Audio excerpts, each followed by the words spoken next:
Você está gravando. Avise a todos que estão sendo gravados. Política de privacidade. A política de privacidade consiste em você tomar cuidado com o que diz e tomar cuidado com o que mostra. Está dando cadeia. Então, deixa eu fechar aqui. Ok. Estamos no ar. Eu continuo ouvindo um microfone aberto.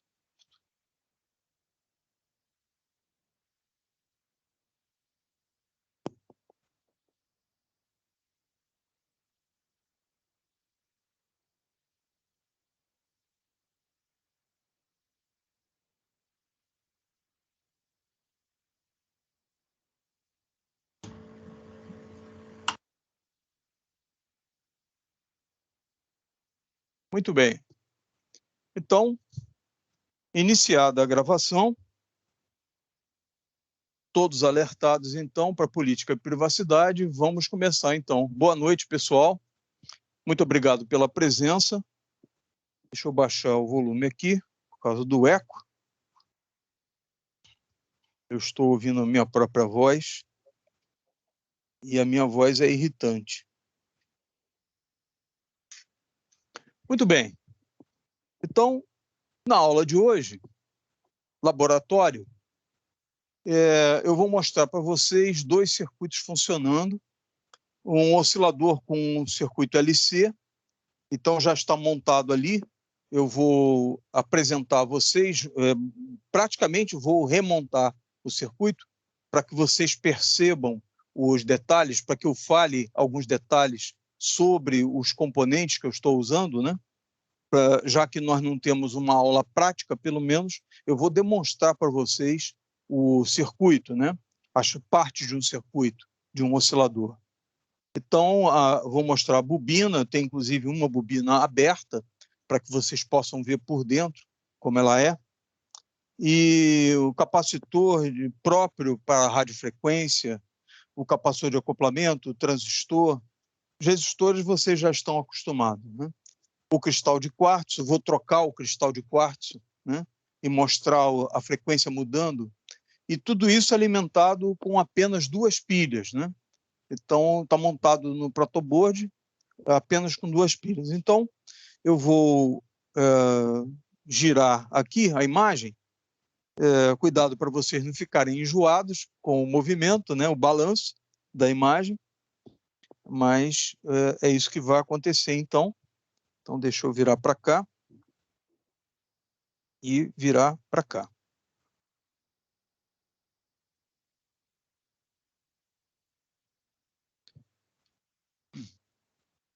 Então, agora, descendo.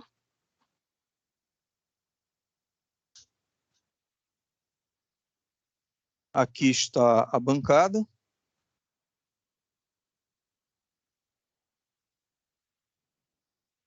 Vou mostrar o osciloscópio ali também. Porque o osciloscópio é essencial. E quando eu mostrar o circuito aqui, então eu levanto o circuito para vocês, para que vocês possam ver, né? Vou trazer ele para cá. A iluminação está estourando aqui. Deixa eu reduzir essa. Ah, melhorou muito. Deixa eu ver se essa reflete. Ok. Isso aqui é sugestão do professor José Fernandes, colocar uma iluminação aqui na bancada, para que pudesse ver com detalhes quando eu estou trabalhando aqui. Então, eu tenho dois spots aqui. Né, bem forte. Então, eu aponto os dois para que não haja sombra quando eu estou trabalhando, né? Pronto. Então, vou botar isso para cá. E o circuito é esse aqui. Então, deixa eu virar para cá.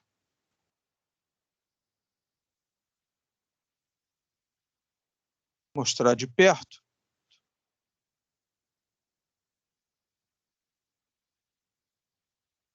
Aqui está o circuito. Então, eu vou mostrar para vocês.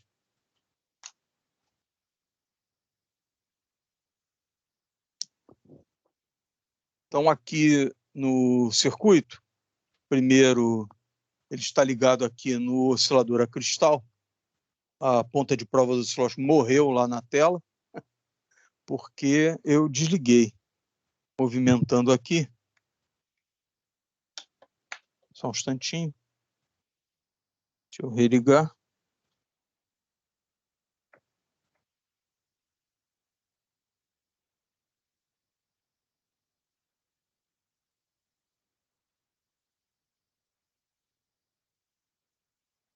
Pronto.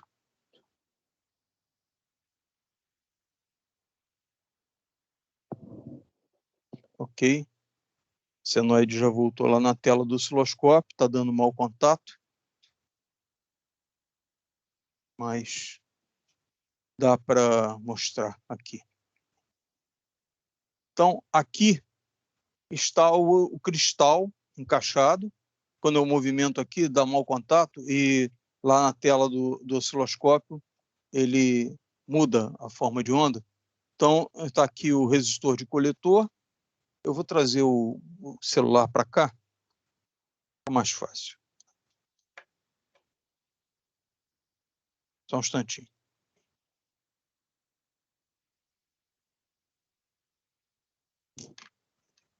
Tremendo.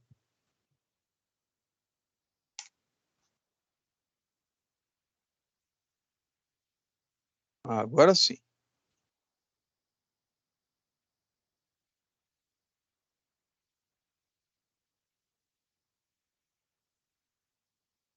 Então, aqui está o transistor. Dar de posição para evitar o reflexo.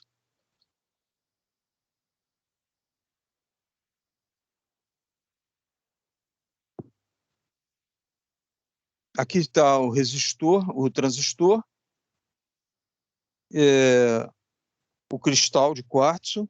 Vou tirar ele da placa, do protoboard. Então, aqui está o cristal. Eu, quando espeto ele aqui, eu coloco entre o coletor e a base do transistor, aqui no protoboard. Então, tem um resistor de 10 kΩ aqui, que vem da linha de alimentação, aqui da linha de alimentação. Aqui o negativo das pilhas. Então, do lado de cá, eu coloquei duas pilhas em série, liguei o positivo na linha de cima do protoboard e o negativo na linha de baixo. Então, a linha de baixo toda está no negativo da fonte e a linha de cima toda está no positivo da fonte. A fonte, então, aqui são as duas pilhas. E eu coloquei um LED porque a todo instante eu fazia algum problema aqui de mau contato e eu ficava procurando o que estava errado no circuito quando estava com a alimentação desligada. Então, por isso eu coloquei aqui um resistor de 470 ohms e um LED fica aqui com a corrente bem baixinha. Então, tem 3 volts, perde 2 do LED, sobra 1 dividido por 470 ohms, né? Então, dá uma corrente bem pequenininha, né? Dá 1 volt dividido por 470. Então, isso dá aproximadamente 2 mA apenas para que eu veja que o circuito está alimentado, o LED está aceso com somente 2 mA. Tem um capacitor do positivo para o negativo. Isso é obrigatório em todos os circuitos, principalmente circuitos de alta frequência, porque nos circuitos de alta frequência tem uma tendência das oscilações do circuito passarem para a linha de alimentação e afetar outros circuitos que estão ligados na mesma alimentação. Então, esse capacitor aqui garante que a tensão daqui para cá não vai sofrer variações de alta frequência. Então, é de propósito, a reatância dele é baixa, ele tem um valor alto de 0,33 microfarad, de 0,47 microfarad. Do lado de cá eu coloquei outro também para garantir que essa linha de alimentação aqui, de ponta a ponta, não vai servir de antena e vai transmitir o sinal gerado. Então, a reatância dele aqui garante que não existam na linha de alimentação sinais de alta frequência por causa da reatância dele baixa. Isso é clássico em qualquer circuito de alta velocidade, de alta frequência. Então, aqui está, primeiro, o resistor de coletor de 10 kΩ, ligado do coletor para a base do transistor, tem um resistor de 470 kΩ, e aqui o coletor, a base e o emissor do transistor. O emissor, então, está indo para a massa, para o negativo da fonte, com esse jump aqui, esse pedaço de fio, ligando o emissor direto à massa. Então, a polarização do transistor está garantida, e para o circuito começar a oscilar, observe que lá na tela do osciloscópio tem uma linha reta. Então, para o circuito começar a oscilar, é só colocar o cristal do coletor para a base. E, imediatamente, aparece lá na tela o sinal. A frequência 3,69, eu vou aumentar a amplitude e aumentar a velocidade aqui da base de tempo. Para o osciloscópio analisar a frequência com o sinal mais limpo um pouco. 3,69, variando um pouco, porque tem muito ruído associado sempre. É um circuito montado em protoboard, então não é nenhuma maravilha. 3 volts de pico a pico, a senoide, exatamente a tensão de alimentação. 3 volts de pico a pico dá 1,5 volt de pico, multiplica por 0,7, então tem aproximadamente 1 volt eficaz, 1 volt RMS. Então, uma senoide com 1,5 volt de pico, dá para ver aqui, ó, 1, 2, 3 divisões, 500 milivolts por divisão. Então, 1,5 volt para cima, 1,5 volt para baixo, e isso corresponde, pega a tensão aqui de 1,5 volt de pico, multiplica por 0,7, então dá aproximadamente 1 volt, tá? 1,1 volt ali, 1,08 volt, que ele está indicando nesse instante. Então, ok. Eu vou trocar o cristal aqui por um cristal de outra frequência. Colocar esse cristal daqui, que eu já tinha mostrado na aula de tecnologia, né? Pronto. Está com mau contato. Agora sim. E lá no osciloscópio, então, apareceu um sinal que ele diz ser de 4 MHz. Fica variando ali por causa do ruído. Então, está ali variando de 399 a 4 MHz, porque esse cristal é de 4 MHz. Então, o cristal determina a frequência de oscilação e produz uma senoide na saída. Toda vez que a realimentação se dá em uma frequência só, que é o caso do cristal, ele só deixa realimentar em uma frequência. Então, como ele só realimenta em uma frequência, a componente gerada só tem uma componente de frequência, que é uma onda senoidal, então. Então, agora, eu vou passar para o oscilador com indutor e capacitor. Então, vou trocar aqui.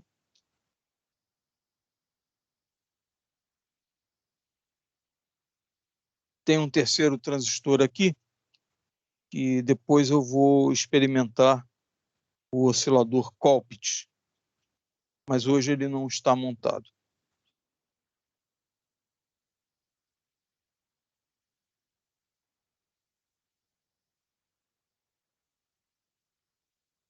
Então, nesse instante, eu liguei no oscilador com bobina e capacitor. Então, está aqui. Essa bobina, eu vou mostrar ela por dentro, tem uma outra. Vocês estão vendo aqui um parafuso vermelho, que é para fazer o ajuste do núcleo de ferrite da bobina, e com isso variar a frequência. Aqui os componentes são o resistor de coletor de 10 kΩ, resistor de base de 470 kΩ, o capacitor de acoplamento do sinal da base para o coletor, realimenta do coletor para a base, acopla aqui. O capacitor que está em paralelo com o indutor, aliás, eu falei do coletor para a base, não, esse não é do cristal. Ele conecta o sinal realimentado do indutor na base. Eu depois volto lá para o esquema e explico novamente. Aqui o transistor, identificado aqui o coletor ligado no resistor de coletor, a base ligada aqui no resistor de base de polarização e o emissor com um fio indo até a massa. Deixa eu mudar a posição. Ok. Então, aqui o fio ligando o emissor no negativo da fonte. E lá na tela do osciloscópio está o sinal gerado. Como o osciloscópio estava ajustado para a forma de onda de 4 MHz do cristal, então agora eu sou obrigado a mudar a base de tempo. Pronto. Baixar um pouquinho a amplitude.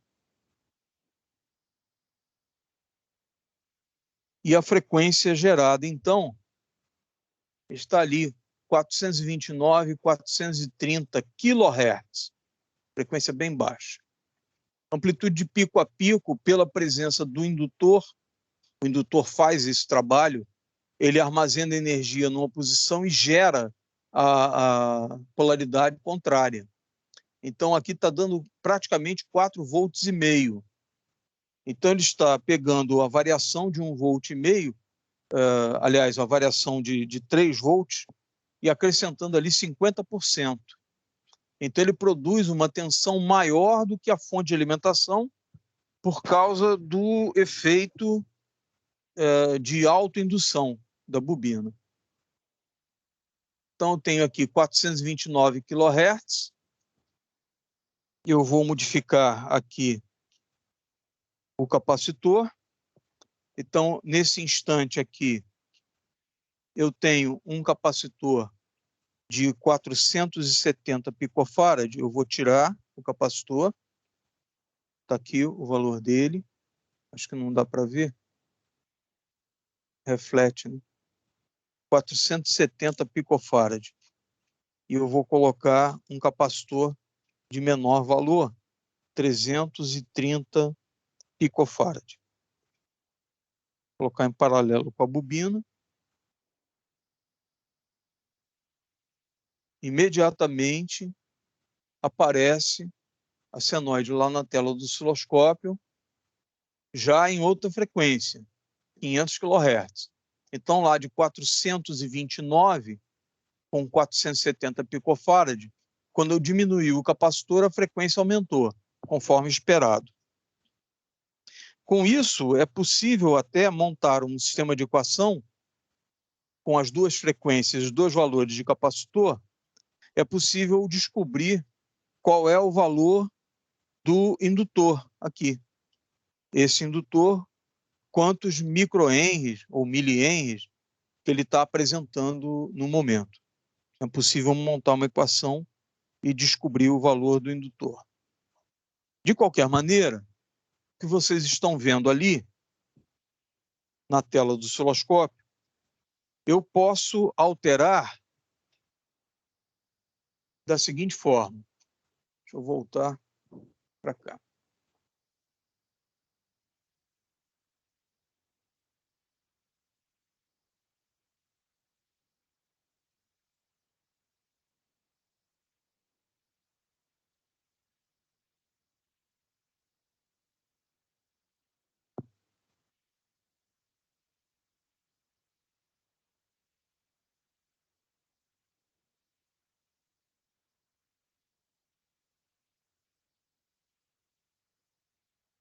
Aqui, no indutor, tem o parafuso, que eu já vou mostrar por dentro para vocês.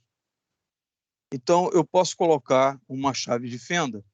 Essa aqui não é adequada. Adequado é outra chave de fenda que tem a aletazinha de metal ou de plástico para fazer o ajuste. Então, essa daqui, por exemplo, ela é toda de plástico. E quando eu coloco, se eu conseguir adaptar aqui, eu consigo mudar a frequência. Coloco aqui na fenda. Deixa eu encontrar primeiro. Pronto.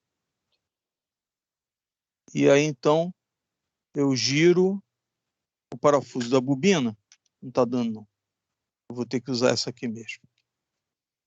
Essa é de metal, não é adequada. Tem uma outra para isso. Então, eu aqui giro o núcleo da bobina e lá em cima eu mudo a frequência. Dando para ver lá, à medida que eu giro, observa lá, mudando a frequência. Aqui está diminuindo a frequência, está aumentando o período. Quando eu coloco a ferrite mais para dentro, eu aumento a indutância e a frequência diminui. Quando eu giro o parafuso e a ferrite vem para fora, então a frequência aumenta. Então, nesse instante, por exemplo, está em 470 kHz. Eu vou girar até que ela vá a 500 kHz.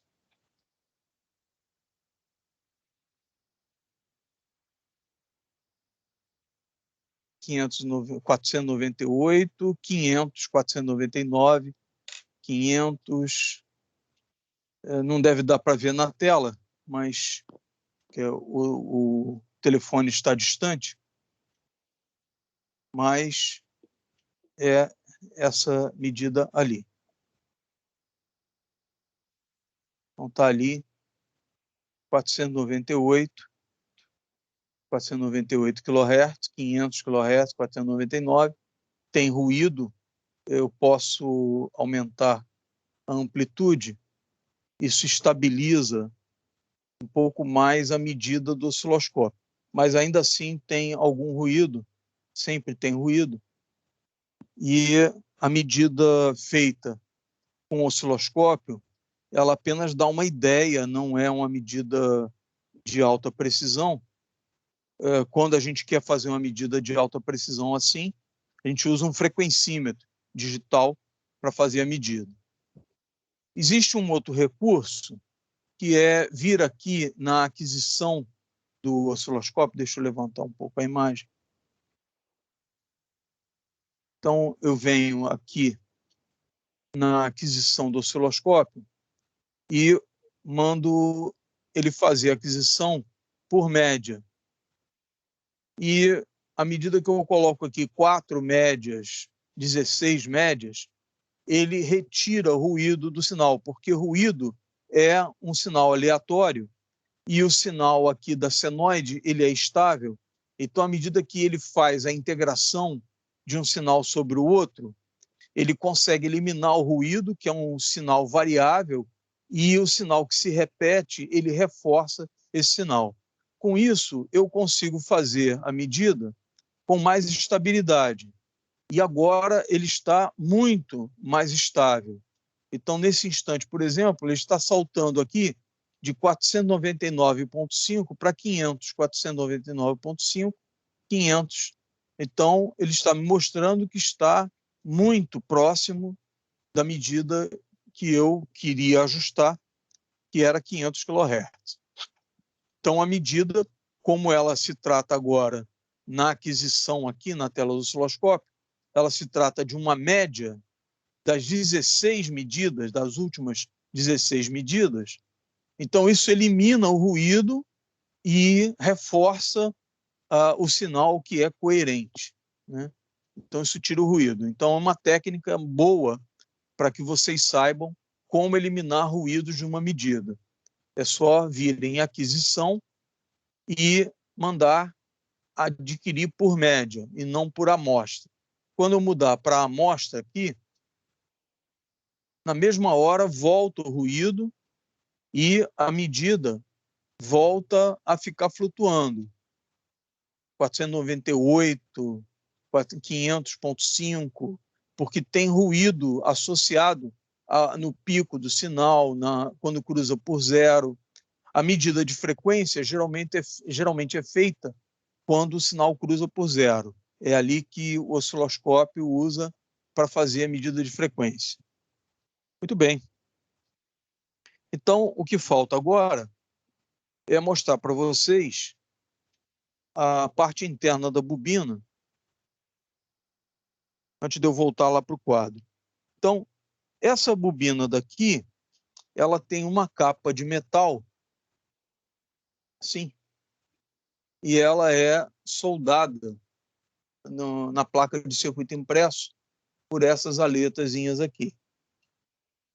Então, isso aqui é uma blindagem, essa blindagem serve para duas finalidades. Uma, ela não sofrer ação de campo magnético, eletromagnético externo no sinal que está na bobina. E outra, não irradiar também o campo eletromagnético que está dentro lá presente na bobina. Internamente, ela tem esse aspecto aqui. Aqui. Então, aqui pode-se ver, deixa eu tentar colocar uma distância que dê para focar. Isso.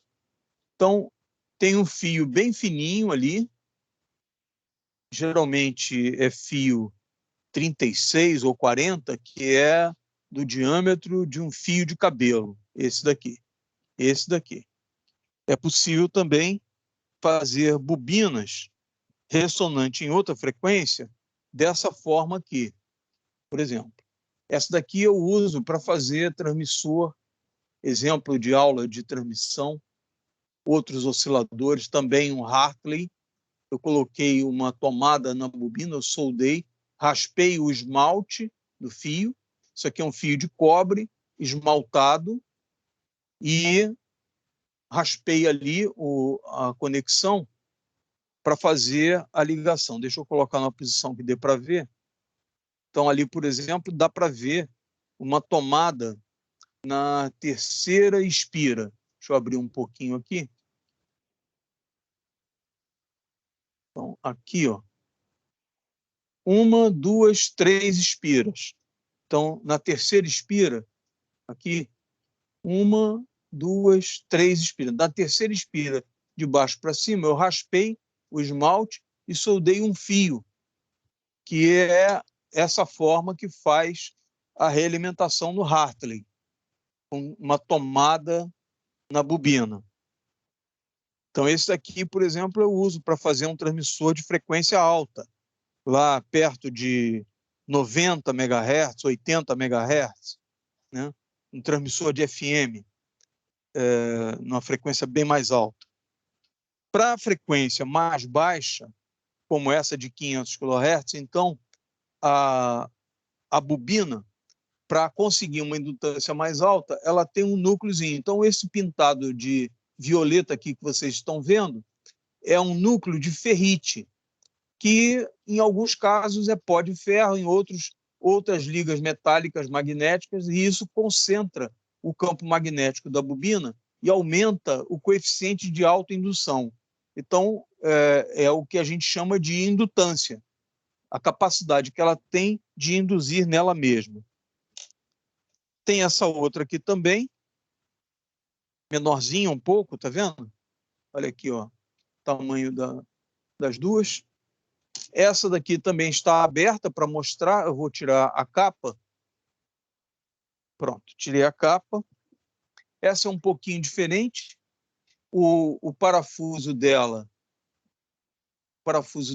que ajusta o núcleo do ferrite, ele está aqui dentro, tem uma rosca, você gira e esse parafuso entra e sai de dentro das espiras. Quando ele vem para fora, diminui a indutância. Quando ele vai para dentro, ele aumenta a concentração do campo magnético na bobina e isso aumenta a indutância da bobina, né? Deixa eu colocar aqui na frente da camisa que fica mais nítido de se ver. Então, tem aqui várias seções, enrolado fio fininho, e o fio vem até aqui, dá para ver um douradinho aqui assim, atravessando, ligando nos dois terminais, e esse parafuso que está ali, ele é uma cerâmica magnética, base de pó de ferro, ou níquel, ou cromo, metais que são magnéticos. Quando o bastão de ferrite entra na bobina, aumenta a indutância e isso abaixa a frequência. E essa capa, então, essa capa de latão aqui, niquelado, ela é prateada assim, mas esse prateado dela é um banho de níquel. Evita a oxidação e dá um acabamento condutor de eletricidade também, de forma que campos eletromagnéticos não conseguem entrar e o campo magnético gerado por ela não consegue sair. Então, serve como blindagem de campo magnético, tanto para a interferência externa, como para ela irradiar a interferência e provocar interferência em outros equipamentos. Muito bem. Então, feito isso, resta um experimento, que é esse daqui. Vou pegar ele aqui. Esse daqui é um capacitor variável. Como ele é um capacitor variável para ajuste fino, em inglês ele leva o nome de trimmer. Trimmer é o nome dado a todo ajuste de precisão, ajuste de pequenas variações. Então, se eu colocar esse capacitor variável, quando eu giro, aqui dá para ver a parte metálica dele, dá para ver uma meia-lua de metal nele e uma capinha de plástico. Então, são lâminas isoladas com a camada de plástico, de forma que, quando eu giro esse parafuso, elas sobrepõem umas às outras, aumentando a capacitância, ou afastam uma das outras, diminuindo a capacitância.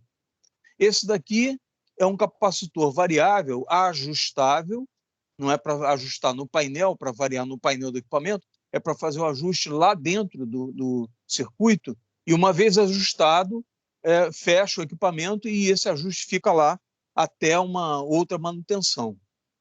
Então, esse daqui, ele é de cerca de 4 a 40, ou 4,5 a 45 picofarad. Picofarad. Dá para ver que as lâminas de latão, elas são poucas lâminas. São 3 lâminas de um polo e mais 2 do outro polo. Os polos estão aqui, ó, as conexões das armaduras do capacitor. Então, as lâminas são isoladas uma da outra, meia-lua, né? De forma que, quando você gira, elas se sobrepõem, isso aumenta a capacitância, mas elas estão isoladas uma da outra por uma folha de plástico. Quando você gira para o outro lado ou para cá, isso diminui a capacitância. Então, ela varia desde 4,5 picofarad até 45 picofarad. Existem vários valores, de 3 a 30, de 40, 4,5 a 45. Eu estou falando valores assim, que são os típicos. A capacitância mínima é cerca de 10% da capacitância máxima. Isso é normal nos trimers, né? Muito bem, então eu vou colocar aqui e eu vou variar, e vocês vão ver lá na tela do osciloscópio o período variando à medida que eu giro o parafuso. Então, eu vou colocar ele na capacitância mínima, que é quando ele vai ter a menor interferência no circuito que está lá oscilando. Eu preciso de luz aqui um instante. Para a câmera estava bem iluminado, mas para a visão aqui do protoboard, não. Então, eu vou baixar aqui. Vocês já vão ver, eu vou apagar a luz. Agora já dá.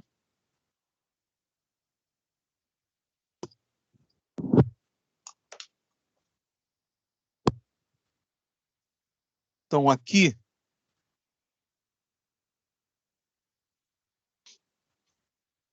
eu tenho um capacitor aqui, eu vou baixar o capacitor, arriar o capacitor, para poder entrar ali e acrescentar.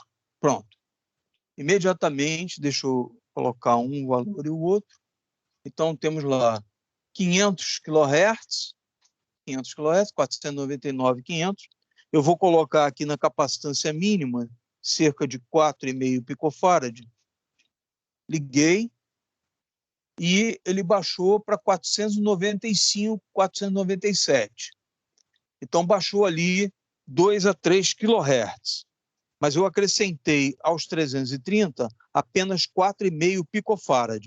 Então, agora, quando eu colocar a mão, eu provavelmente vou cancelar a oscilação, mas assim que eu tirar a mão, ele volta. Então, eu vou aumentar a capacitância, até que não está. Vou aumentando a capacitância. Observa que o período está aumentando.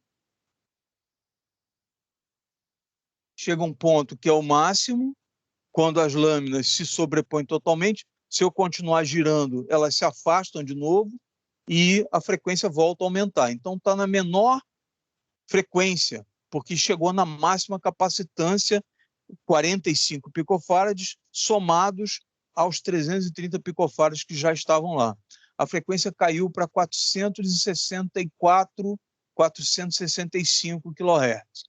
Então, estava em 500 kHz, caiu para 497, desceu 3 kHz com 4,5 picofarad e desceu para 465 kHz com 45 picofarad a mais.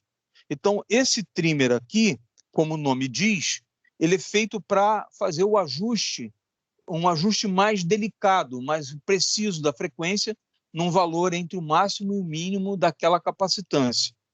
Então, é essa a ideia. Esse circuito aqui, ele passa a ter duas opções.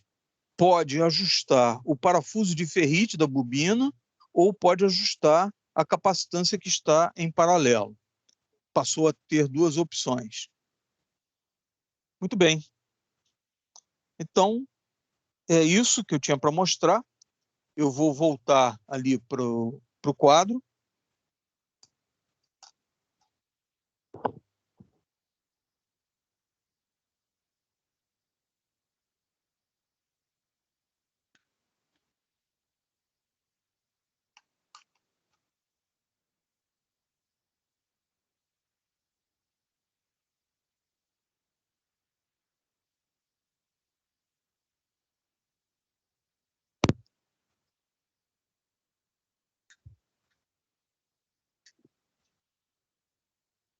Eu voltei aqui para o quadro, que eu vou encerrar aqui.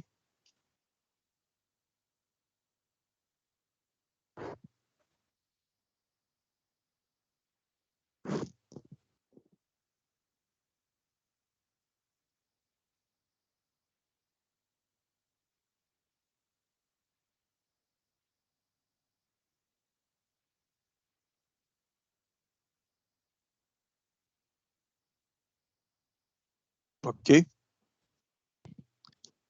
Muito bem. Então, resultado das medidas. Cristal aqui de 4 MHz, indicava lá 4,003 3,999 MHz. E quando eu trocava lá para o 3,96, 3,96 MHz, então a onda gerada mudava de frequência de acordo com o cristal que estava sendo usado. Nos equipamentos muito antigos, havia uma chave no painel para trocar os cristais. Nos equipamentos modernos, intermediário, na década de 90, havia um chaveamento eletrônico feito com diodos, conduzindo e cortando, né? E, modernamente, não se troca o cristal. Modernamente, se usa o PLL, o Phase Lock Loop. Então, um cristal serve de referência, você muda o divisor de frequência e você muda a frequência que você quiser.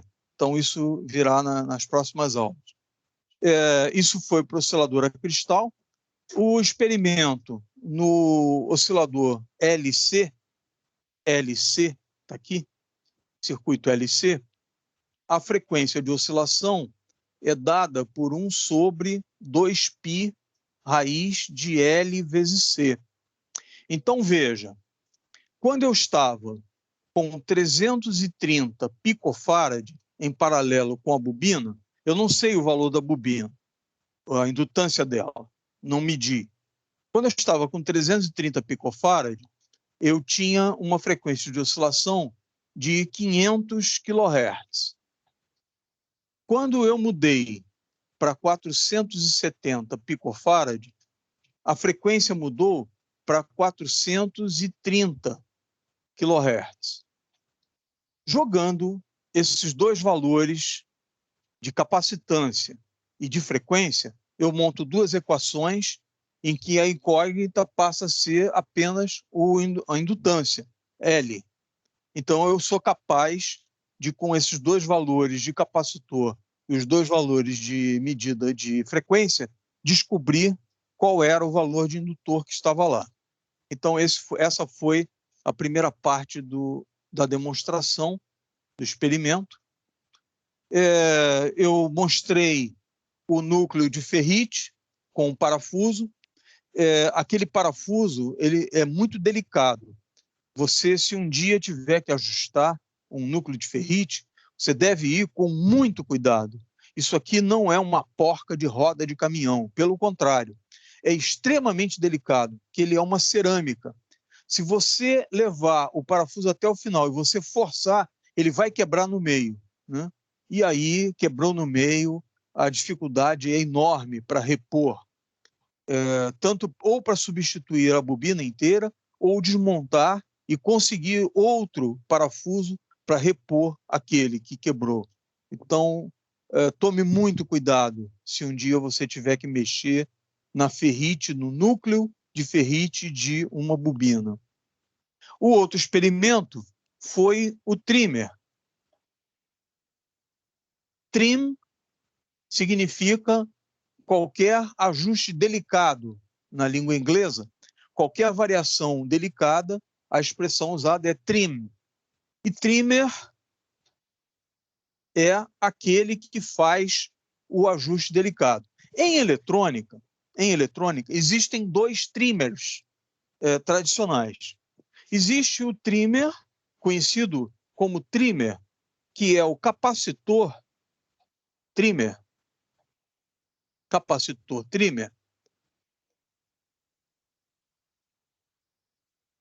que é representado dessa forma aqui. Um capacitor com as armaduras desenhado normalmente e com uma seta atravessando, mostrando que ele é variável. Em alguns casos até, melhor do que isso, esse daqui seria variável, na maioria das vezes variável com acesso no painel, e quando é um trimmer mesmo, para ajuste interno apenas, então ele recebe a variação aqui com um T. Ele recebe a variação com um T de trimmer. E existe um outro trimmer em eletrônica, que é o trim pot. Trim pot. Que é o trimmer resistivo.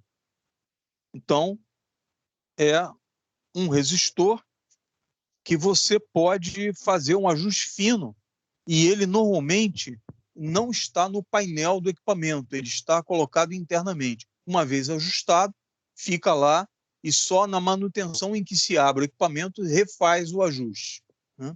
Então, com isso, eu mostrei para vocês então o trim pot, que é um trimmer resistivo, e o trimmer, que é um capacitor ajustável para ajustes delicados, de pequenas variações.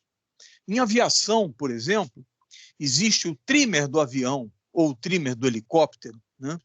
O trimmer do avião é exatamente isso. O piloto do avião e o copiloto, eles têm um manche em que eles movimentam os flaps, a aileron, o profundor, leme, e esse manche ele tem um ajuste principal, é hidráulico, na maioria dos casos, né, na aviação clássica, e ele faz um ajuste mais grosseiro da posição do avião, do voo do avião. Quando o piloto quer um ajuste mais delicado, ele tem um trimmer, que é uma alavanca de pequena variação nessa grande variação, um ajuste mais delicado. Então, isso talvez até ajude a esclarecer melhor, né, o que é a ideia de um trimmer, né? Em eletrônica, o trimmer, normalmente, tanto o trimmer, que a gente, quando fala trimmer, todo mundo já sabe que é capacitivo, né? Então, o trimmer de tantos picofarads, todo técnico eletrônico já sabe que, quando se fala trimmer, está se referindo ao capacitor. Quando fala trim pot, é um potenciômetro de ajuste interno. Então, os dois, tanto o trimmer como o trim pot, tanto o capacitivo como o resistivo, eles têm esse nome de trimmer porque eles ficam para fazer ajustes delicados dentro do equipamento. Ele não fica para fora, para o operador, para o usuário. É um ajuste feito por um técnico de manutenção. Então, ele tem que fazer uma revisão do equipamento, uma tensão que tem que ser ajustada com precisão. Então, tem um trimmer, um trim pot para fazer um ajuste. Se é uma variação de frequência, um ajuste de frequência, é um trimmer, que é um capacitor variável, né? Muito bem. Alguém quer perguntar alguma coisa? Eu, na próxima aula, eu devo retomar a aula, dando uma revisão dessa parte, né? Mencionando rapidamente essa parte, antes de entrar no VCO, no capacitor variando a frequência, o diodo varicap, né? Então, se alguém tiver alguma coisa a perguntar, pode perguntar agora, para não esquecer, e já fica a pergunta para a próxima aula, né? Porque já passamos da hora. Mas se alguém tiver alguma coisa a perguntar, pode falar. Então é isso. Eu vou... Alguém quer perguntar alguma coisa? Fica à vontade. Não? Ok. Vocês querem ver a novela, né? Tá bom. Pessoal, muito obrigado pela presença de vocês. Tá rindo? Não tem mais Big Brother, então não adianta, né? Então, deixa eu ver, somos 6. A Ivane entrou, né? Mas a Ivane não voltou. Ela se perdeu no meio do caminho entre uma aula e outra. Bom, eu agradeço muito a presença de vocês. Muito obrigado mesmo. Uma boa noite para vocês, bom sono, bom descanso para o trabalho amanhã. Mãozinha também ok para vocês, beleza. Bom descanso. Amanhã é outro dia, né? Mais trabalho. Então, muito obrigado, uma boa noite. Saúde, saúde, saúde. vá no meu canal no YouTube, né? Arídio Eletrônica, dê um joinha nos meus vídeos, ative o sininho, né? Se inscreva no canal primeiro, ative o sininho, né? Para eu virar youtuber, né? E depois vai me levar maçã na cadeia a hora que eu for preso falando de política, tá bom? Para o pessoal que assistir esse vídeo depois, em outro horário, então, um bom dia, uma boa tarde, boa noite, dependendo do horário. Muito obrigado também. Não deixe de ir no meu canal também, quem assistir depois. Muito obrigado, então, a todo mundo. Boa noite. Eu vou encerrar a gravação, então. Joinha, então, também. Muito obrigado. Professor, só Pois para não. falar daquele negócio que eu tinha te falado antes, da música e tal, que para colocar. Sim, pode falar. Então, eu tinha te mandado um link, só que foi O na link? outra live, na outra aula. Não, tudo bem, eu vi o link, eu vi. Você viu? É que aquele link lá, você pode utilizar ele, você pode. Tem várias músicas que você pode utilizar, que pode colocar em aula também. Só que tem um Ah, negócio lá de política deles que você só precisa colocar na descrição quem foi que o artista, entendi. tá bom? Tá, entendi. Então, na hora que eu publicar o vídeo, eu coloco os direitos de a quem pertence os direitos, os É, autores, né? de onde é que a música se originou. Aí, se caso a pessoa quiser, pode ir atrás. É só isso. Mas eles não têm, Tá pelo bom, visto, nenhum problema, não. tá bom. Eu vou ver isso. Agora, tem um monte de músicas clássicas, né? Que já venceram os direitos autorais, que elas são de uso livre, né? Então, por isso eu coloquei ali, né, até da autoria do regente da orquestra, que é uma escola, aquela ali é uma escola de música da Polônia. Muito interessante. Eu até me inscrevi lá no canal, peguei outras músicas. Então é isso. Muito obrigado, então. Boa noite para todo mundo. Até quinta-feira que vem.